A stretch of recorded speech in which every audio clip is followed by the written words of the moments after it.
बरसात का मौसम शुरू हो चुका है और बरसात का मौसम जहां एक और लोगों को गर्मी से राहत देता है, वहीं दूसरी ओर आम की बागवानी करने वाले किसानों के लिए पेड़ों में कई तरह की समस्याएं भी लेकर आता है। देखा जाता है कि आम की बागवानी करने वाले किसान बरसात के मौसम में 50% तक अपने आमों की तुड़ाई करने के बाद अपने पेड़ों को खाली कर देते हैं। पेड़ों को खाली करने के बाद उनको ऐसे ही छोड़ दिया जाता है और बरसात में उनमें कई तरह की बीमारियां तेजी से पनपती है, जो कि पौधों को भारी नुकसान पहुंचाती है और अगले वर्ष आने वाले फलों को भी कम करती है। बरसात के मौसम में अधिक नमी और उमस के कारण आम के पौधों में एंथ्रेक्नोज यानी कि पत्तियों और टहनियों पर काले धब्बे, पाउडर मॉड्यूल, सफ़ेद पाउडर जैसा और गुच्छा रोग जैसे फंगल बीमारियां सबसे तेजी से लगती है।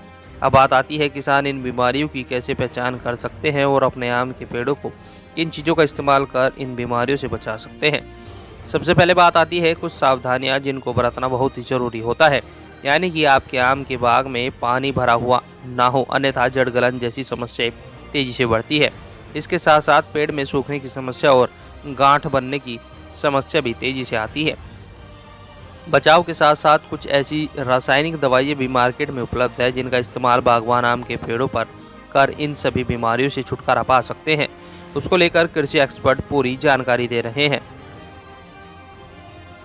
आम का जो बाग होता है तो अधिकतर 50% ऐसे बागवान हैं जो वो तुड़ाई कर देते हैं बरसात के तक समाप्त करते करते, उसके बाद बाग को छोड़ देते हैं।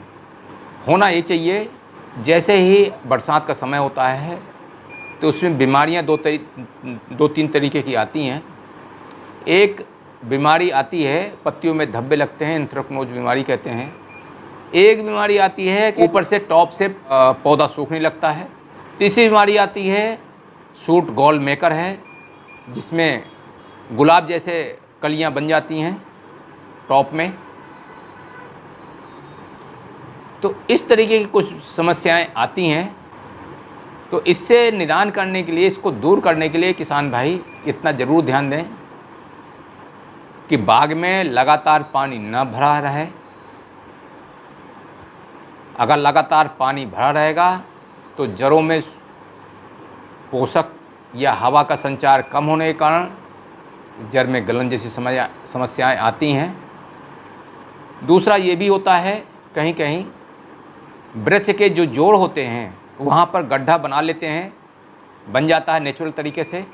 वहाँ पानी जैसे ही इकट्ठा होता है बरसात का तो वहाँ पर गलन जैसी समस्याएं होती हैं।